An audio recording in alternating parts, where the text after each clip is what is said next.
अस्सलाम वालेकुम students. Pre 9 physics का आज लेक्चर नंबर 3 है। लेक्चर नंबर 3 के अंदर हम चैप्टर नंबर 12 जिसका नाम है आर यूनिवर्स, इसको हम स्टडी कर रहे हैं। प्रीवियस लेक्चर के अंदर हमने आर यूनिवर्स के टॉपिक को स्टडी किया था और सबसे जो इम्पोर्टेंट चीज़ है वो है गैलेक्सीज़। लेक्चर नंबर 1 और लेक्चर नंबर 2 के अंदर हमने गैलेक्सीज़ के बारे में ही पढ़ा था। लेक्चर नंबर 2 के अंदर हमने ये चीज़ देखी थी कि कितनी टाइप्स की गैलेक्सीज़ होती हैं। तो वहाँ पर हमने ये चीज़ नोटिस की कि वैसे तो बहुत ज़्यादा टाइप्स की गैलेक्सीज़ होती हैं, लेकिन जो मेजर जो टाइप्स हैं वो 4 हैं। तो उसके अंदर हम सबसे पहले थी स्पाइरल गैलेक्सीज़, उसको हमने देख लिया। आज हम उसी की फर्दर टाइप इलिप्टिकल गैलेक्सी को हम स्टडी करेंगे। तो आज का जो हमारा क्वेश्चन है वो है व्हाट आर इलिप्टिकल गैलेक्सीज़, कि इलिप्टिकल गैलेक्सीज़ क्या होती हैं और किस तरह से नज़र आती हैं। तो इसका आंसर है they look like a flattened ball, ये एक फ्लैटेंड बॉल की तरह होती हैं। दे हैव ओवल शेप्ड, इनकी जो शेप होती है वो ओवल टाइप की होती है। They contain mostly old star and do not rotate around their centre, इनके अंदर ज़्यादा ओल्ड स्टार्स होते हैं और ये अपने सेंटर के गिर्द रोटेट नहीं करती।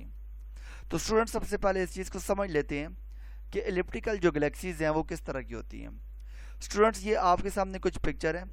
ये जो पिक्चर है ये एक शेप है जो मैथमेटिक्स के अंदर और फिज़िक्स के अंदर स्टडी की जाती है। इस शेप को कहते हैं ओवल शेप। अब ये जो गैलेक्सीज़ हैं एलिप्टिकल गैलेक्सीज़, इनकी जो शेप होती है वो ओवल शेप होती है।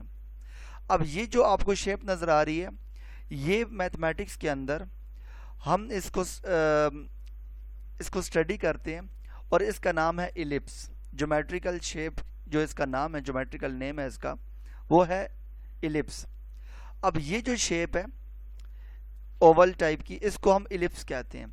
वहीं से ही इसका नाम इलिप्टिकल गैलेक्सीज है।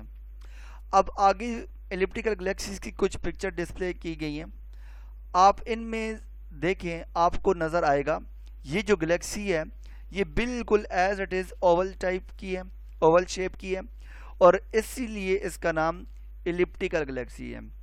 अब इसकी प्रैक्टिकल एग्जांपल है एग। एग की जो शेप होती है वो भी ओवल होती है, और जो एग की शेप है इसको हम इलिप्टिकल शेप भी कह सकते हैं। तो अगर मैं ये कहूँ कि ये जो आपके पास ये गैलेक्सी है, जो इलिप्टिकल गैलेक्सी है, इसकी जो शेप होती है वो सेम एज इट इज़ जैसे एग होती है, जैसे एग होता है वैसे ही इसकी शेप होती है। तो नेक्स्ट हमारे पास जो क्वेश्चन है वो है जेलीफिश गैलेक्सीज। जो नेक्स्ट हम टाइप पढ़ेंगे गैलेक्सी की वो है jellyfish galaxy. Another amazing type is like jellyfish swimming across a sea of the stars known as jellyfish. Jellyfish sea के अंदर होती है, आपने देखी होगी, पिक्चर के अंदर भी देखी होगी।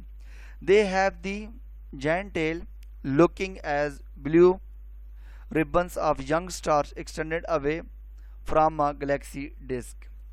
More than 30 such galaxies have been discovered. ये जो जेलीफिश गैलेक्सीज है इसके अंदर न्यू स्टार्स होते हैं, नंबर 1। नंबर 2, इसकी जो शेप होती है वो जेलीफिश की तरह होती है। जो समुद्रों के अंदर जेलीफिश पाई जाती है इसकी शेप जेलीफिश की तरह होती है, इसलिए इसका नाम जेलीफिश गैलेक्सीज है। और तकरीबन यहाँ तक अंदाजे के मुताबिक 30 गैलेक्सीज ऐसी हैं कि जिनकी शेप जेलीफिश गैलेक्सीज है। क्वेश्चन यहाँ पे ये बनता है कि टोटल गैलेक्सीज कितनी हैं। टोटल गैलेक्सीज का कोई अंदाज़ा नहीं है, यूनिवर्स बहुत बड़ी है। तो नीचे हम पिक्चर देख लेते हैं, जेलीफिश गैलेक्सी की पिक्चर कुछ देख लेते हैं कि जेलीफिश गैलेक्सीज किस तरह की नज़र आ रही होती है। स्टूडेंट्स ये आपके सामने 3 पिक्चर आपको दिखाई जा रही हैं। ये तीनों पिक्चर्स जो हैं वो जेलीफिश गैलेक्सीज की हैं। आइए इसको अपनी आंसर के साथ कंपेयर करते हैं। आंसर की पहली लाइन में ये बता रहा है कि ये बिल्कुल जेलीफिश की तरह होती है। अगर आप जेलीफिश को देखें तो जेलीफिश इसी तरह की होती है, इसलिए इसका नाम जेलीफिश गैलेक्सी है। They have the giant tail looking as the blue ribbon, इसके नीचे एक टेल होती है जो ब्लू रिबन की तरह नजर आती है दूर से। ऑफ द यंग स्टार्स, इसके अंदर यंग स्टार्स होते हैं, extended away from the galaxy disc, और यहाँ पर वो वाले स्टार्स होते हैं जो बिल्कुल गैलेक्सी डिस्क से काफ़ी दूर होते हैं, away from the galaxy disc. جو گلیکسی ڈسک سے کافی دور ہوتے ہیں وہ اس ربن کے اندر ہوتے ہیں. اور اس کی تعداد کتنی ہے؟ یہ تقریباً 30 کے قریب ہے. اسٹوڈنٹس یہ تھا ہمارا لیکچر نمبر 2. لیکچر نمبر 2 کو سمرائز کرتے ہیں. لیکچر نمبر 2 کے اندر ہم نے یہ چیز دیکھی کہ ایلپٹیکل گلیکسیز کیا ہوتی ہیں اور جیلی فش گلیکسیز کیا ہوتی ہیں. ایلپٹیکل گلیکسیز بالکل ایگ کی طرح ہوتی ہیں. ان کی جو شیپ ہوتی ہے، ان کا جو اسٹرکچر ہوتا ہے وہ ایگ کی طرح ہوتی ہے، اس لیے ان کو ایلپٹیکل گلیکسیز بولا جاتا ہے. اور جو جیلی فش گلیکسیز ہیں ان کی جو شیپ یا ان کی شکل جو ہوتی ہے وہ جیلی فش کی طرح نظر آتی ہے، اس لیے ان کو جیلی فش گلیکسی بولا جاتا ہے. اسٹوڈنٹ یہ تھا لیکچر نمبر 3. Thank you.